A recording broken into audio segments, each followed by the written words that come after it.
think I'm going to completely mess this video up. So if you are watching this and I say something that is not quite aligned, I would want you to correct me. This is a video of me speaking from the heart and my own experiences, but I'm still new on my journey as a Christian. So if you have anything that can educate me, or if anything I say isn't quite online, please do join me in the comments.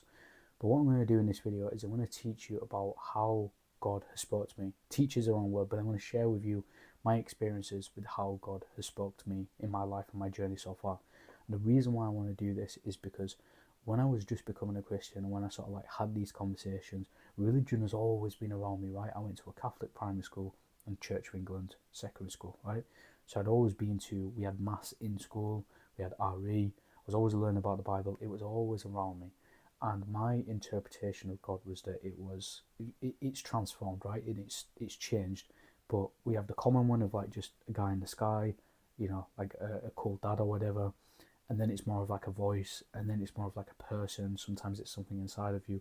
But one thing that I always thought was that I would hear God's voice as in like a literal voice. I don't know where it would come from, whether it would be inside me, like in my head, you know, as if you're talking to yourself.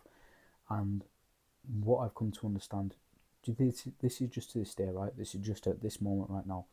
I haven't heard God's voice, and it's something that I pray for. It's something that I really want. I know I don't need to have it. I believe in God like a blind man sees the sun. He doesn't necessarily see it, but he feels it and he knows it's there. That is my journey and my seed. But something just really wants to hear that voice. I just want to hear it. But that's not a determining factor of if I'm not a Christian, you know. But I want to tell you these things because you may be in a similar stage to yourself, and it may start to evolve and snowball into doubt. And I completely understand that. I have been there myself, you know, especially in the hard times.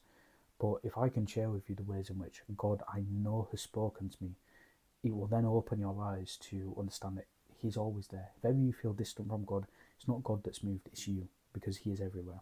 So that's the first point. God by nature is omnipresent, omnipotent, and omniscient. So He's all-knowing, all-being, all-powerful. He's everywhere, all at once, all the time, forever and ever, right? So if we look at only wanting to hear God's voice, right, that is just one channel, right? If we look at it as a bucket, you've got God speaking to you. That is only one way. But yet God is omnipotent. He's all powerful. He's all presence. He's everywhere. So to think that God can only speak to you in one way, well, is that not putting a lid on the entirety of God's experience and how you could be experiencing Him? And that's only been something that's came to me very, very recently, and it's opened my eyes massively. Because why would I only accept one form of communication when there is an infinite different ways of communication that my mind isn't even open to, because I'm still glued on this one thing that perhaps even it's my ego that's holding on to it. Maybe I need a voice to have that solid proof. But again, as I've told you, my relationship with God is like a blind man with the sun. You don't have to see it, you just know, and you know that it's there because you can feel it, you hear it around you, you know that it's there. So let's get into some experiences that I've had, and I'm going to tell you the ones from right at the start. We're talking the seed planters. So there was this one time when I went for a walk really, really early in the morning, and I just moved to a new area, and there was this thing called an estuary. And an estuary is just like a body of water before it goes into the river, at least to my understanding. So you've got a grass path, and then to your right you've got water, and that was always I knew that was there, right? So I keep on walking, and I'm walking for about 2 hours. I wanted to do like a 20k walk, and when I was sort of like on my way back, for some reason I didn't see it on the way there. This is why it's interesting. I didn't see it on the way there, but when I was coming back, I looked over to my right, so everything's flipped over now. The water's to my left because I'm coming home, and I see this body of water, and it's maybe only 4:30, 5 a.m. in the morning, and it's about February, March time. So it's cold in the morning, and you've got that fog around the water. And I look over to this body of water, and it is the most still water I have ever seen in my life. Never seen anything like it. And I'd looked, before going on this walk, I'd looked at the path, I'd looked at how to get onto the estuary, and I did not see a lake or a body of water on that map. I truly cannot say how certain I was that this didn't exist. I'm telling you now, it didn't exist. It wasn't on the map. And yet, here I am, and I'm seeing this body of water, and it's like nothing I've ever seen before. And I go through this wave of emotions, right?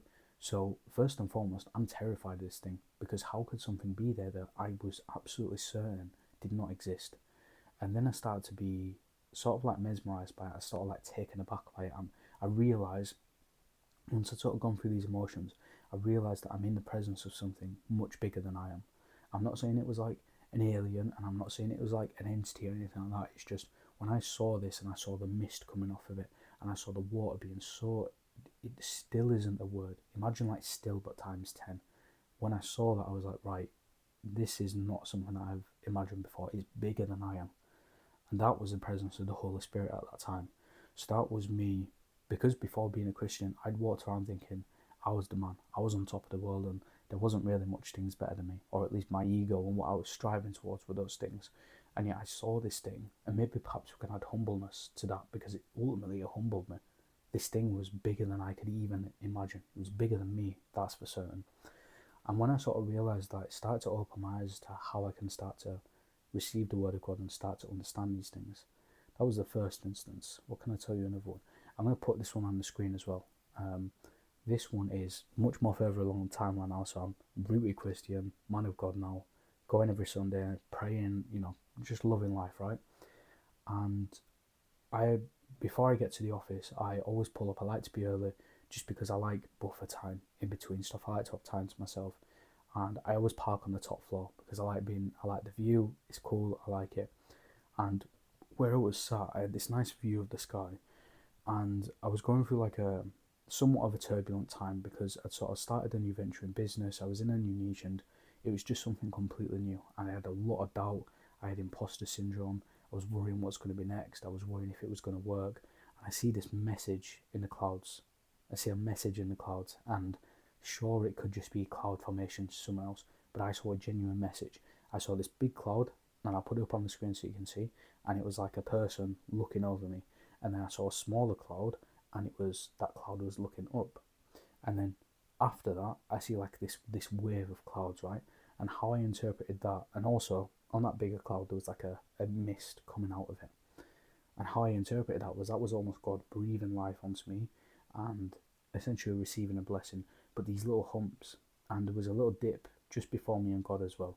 It was this indication that there's still going to be trials. There's still going to be, ups and downs. But by essentially having that breathe onto me, and just by simply seeing Him there, it showed me that whatever I do go through, God's going to be with me anyway. I got all of that just by looking at the sky, just by looking at the clouds.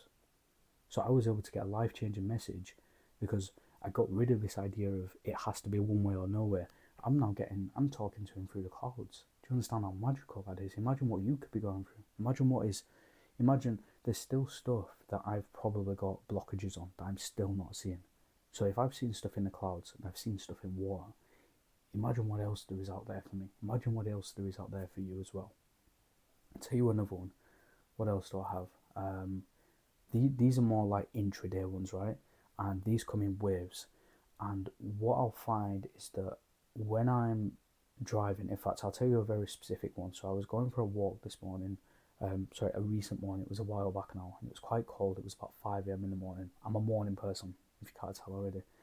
I was walking around this corner, and I was just doing a normal block. I'd done this hundreds and hundreds of times, and had this immense obsession and appreciation for trees. I could not stop looking at the trees whatsoever. I was mesmerised by their beauty, the shape of them, the colour of them, and what I sort of experienced as I obsessed and just completely fixated on these was I felt gratitude, I felt really lucky, I felt really happy. It was almost like there was like a transfer of energy between these. It's God's creation, right? So it's God's creation is now to bless me, to allow me to think in the right ways, to feel gratitude, just to feel happy type thing. Again, that is just by looking at a literal tree.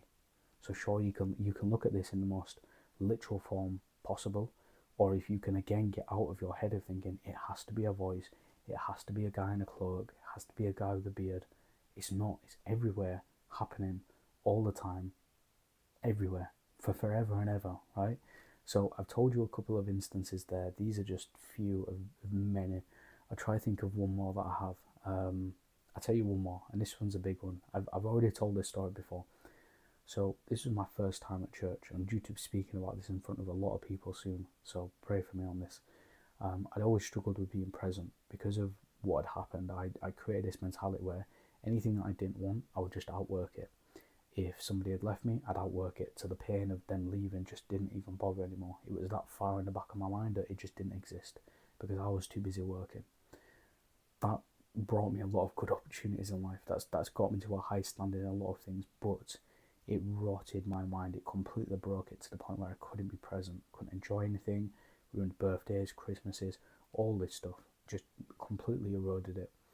And yet I go into church maybe 10 minutes in, a little bit after the services started. I'm sat and I'm right near the back because it's my first time there. I didn't want to get called upon. I didn't know what was going to happen. I just wanted to be invisible, but I wanted to be there, right? And I feel these two hands, literal hands, push down on my shoulders, and I can feel them pushing into my chair. Now, this only went on for about 5 to 10 seconds, right? But I'd never felt anything in my life like it. And I mean this in the most literal sense. I spoke about some quite, I don't know, airy, philosophical things, but when I'm talking about this, I mean literal hands, two forces pushing down on my shoulder, pushing down on my shoulders. It was pushing me into the chair, telling me that this is where I was meant to be, telling me that I'm exactly where I need to be. And it was the first time in my life I ever felt present, first time in my life I ever knew that this was where I was meant to be, right here, in this moment, right now. I've never ever had that in my life before because I was too busy trying to outwork stuff. And yet these two hands just pushing me and driving me into the seat, not in a hurtful way, but just like in a, you know, like when someone taps you on the shoulder and you know that you've been touched, you know that you've been tapped and you can acknowledge it. That was exactly what it was like. And I knew in that moment that was exactly where I needed to be. So I can feel myself coming more alive just as we're talking about this video, but I'm going to wrap it up there. Maybe perhaps you can tell me some experiences you've had, or maybe I've said something that perhaps needs correcting or educating. So I look forward to seeing you guys in the comments, and I'll see you guys for the next video.